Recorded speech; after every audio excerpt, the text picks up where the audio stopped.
Miss Roland, good to see you, my friend. You've been on this Ali, story. how's it going? Good, thank you. You've been on the story for a long time. You and I were talking about it last summer. Yep. I mean, first of all, help me get my head around this kid who's dying and won't tell the police who shot him.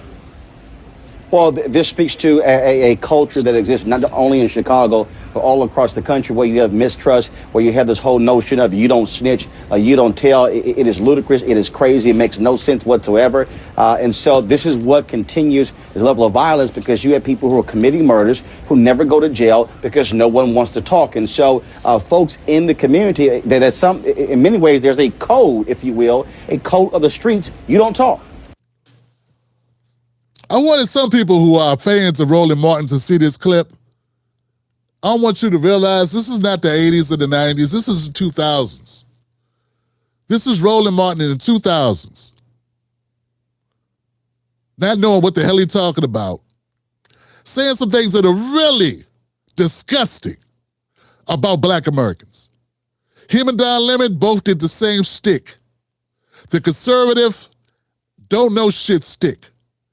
Here, he's saying that people that don't tell in the hood only do so because they're dumb. Not because maybe they might get shot in the face. Not because maybe their families might get killed. But no, because they're dumb and they like violence. He doesn't even factor in they got to live there. This is the type of condescending bullshit coming out of Roland Martin's mouth. And I want you people that are big-time supporters of Roland, this is him going on national TV, shitting on us. All right, Roland, when you were talking about this, I learned more about the discussions that you would have with people about this than from anyone else. This is partially a policing issue. It's a lot to do with schools. It's a lot to do with community. Where does the answer lie to trying to break this code? Well, I think first and foremost, you have to look at this whole issue from a holistic standpoint. In the short term, I believe what you have to have is you must have a surge in these most violent communities where you simply flood the zone with police officers. And that means setting up roadblocks. That means checking IDs. That means searching cars. Now, here's what also needs to happen. These are largely African-American and Hispanic neighborhoods where you're seeing this outbreak of violence. And the people there are going to have to, frankly, and let me be very clear, shut the hell up by complaining about a significant police presence. You cannot, on one hand, complain about violence and saying you're living in dead zones, you're living in a war zone, but then you complain about the prison industrial complex. You got Roland Martin, first of all, telling you to shut up. Sounds a lot like Obama. No wonder why he became Obama's surrogate. Yeah, telling black people to shut the hell up and stop complaining. What you doing complaining about mass incarceration? Dumb black people complaining about mass incarceration. And it sounds like he supports the National Guard coming to town. It's amazing because he don't support it now. Nah, because it's Trump in office. But when it wasn't Trump, yeah, he was supportive. He wanted National Guard presence. You heard him. He said they need to flood the zone with roadblocks.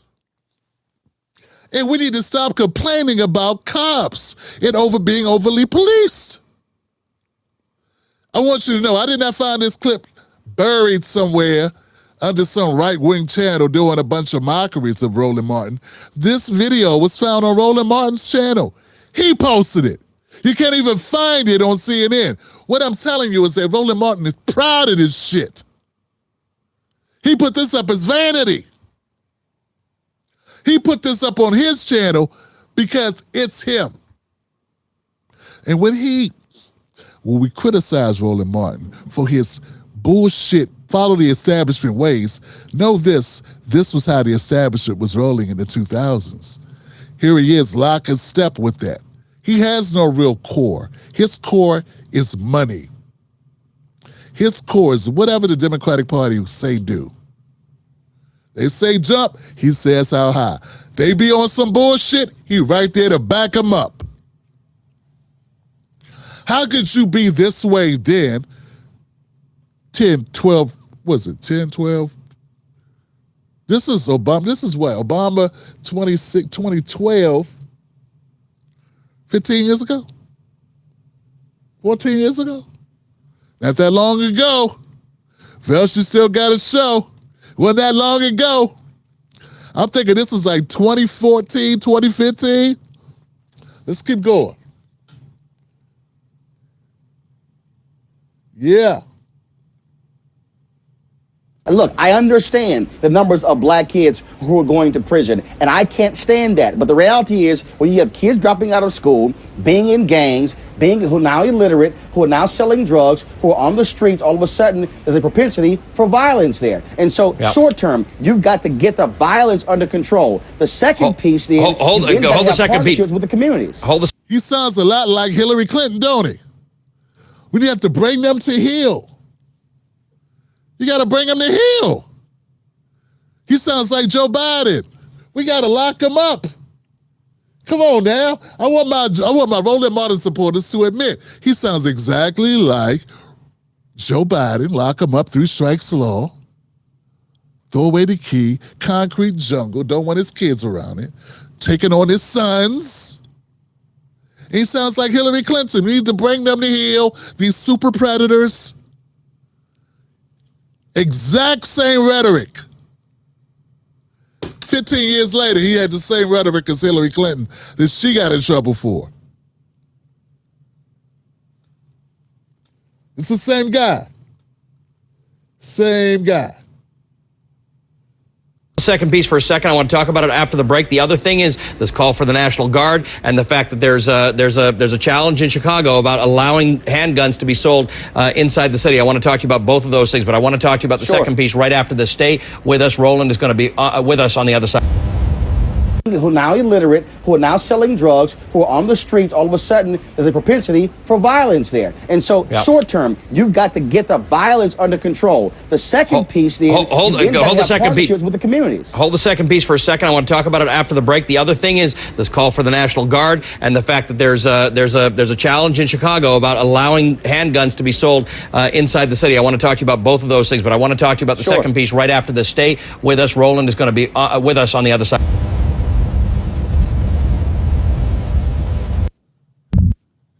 Yeah, fam. Yeah, it's going to be a hard one to explain. A hard one to explain right there for you, Mr. Roland Martin. But as always, Roland, my door is open. I'd love to have you come on the Tim Black Show and explain to us how you did such a flip-flop switch. Sounds here like you were very much in favor of National Guard presence in Chicago. Sounds like you had no real solutions for the problems in Chicago. You never mentioned once school, employment, wraparound services, all the things that are necessary to kind of make sure families stay intact so that they're able to combat these outside forces outside their door. Now, you went right to the Republican trope that it's just a bunch of kids who want to commit violence. Instead of these kids got PTSD because they grew up in that environment. The environment creates the kids that way. It's not the kids that create the environment. They come into the world kids. But I know it's hard to kind of decipher all of that when you want to have a network show in the Democratic Party, when your whole party is like, lock them up.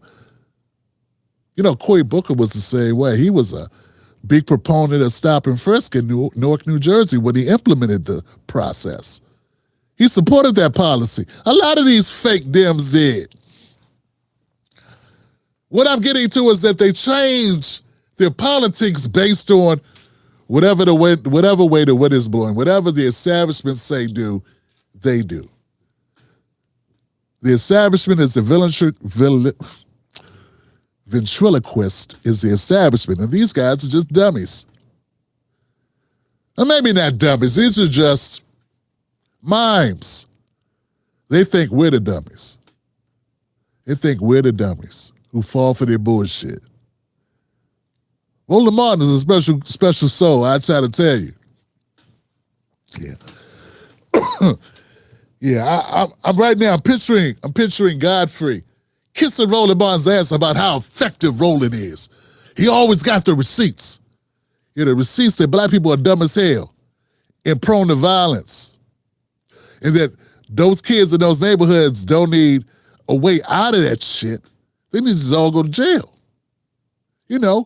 Bring in the troops. Lock them up. Ain't nobody exaggerate. Nobody took him out of context. That's what he said. All right, next. Let me know in the comment section below, fam. How many people didn't see this side of Roland? How many of you all were fooled by Roland with the fake act about being progressive? He never was. It's all bullshit. Roland says whatever Roland got to say to get his paper up.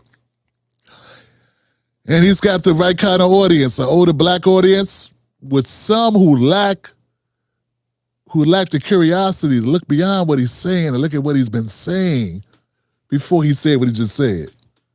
To look at really what Roland's on. He supported Hillary knowing she was the super predator lady. He supported Joe Biden knowing he was the three strikes guy. And he supported Obama when he said, pull your pants up, Pookie. And when he went down to Flint and said, drink that poison water. All Roland was with all three of those. All three of them. Catch Tim Black live on the most dangerous show in America, Mondays, Wednesdays, and Fridays at 9:30 p.m. Eastern Standard Times. Don't miss out on the real. Stay dangerous.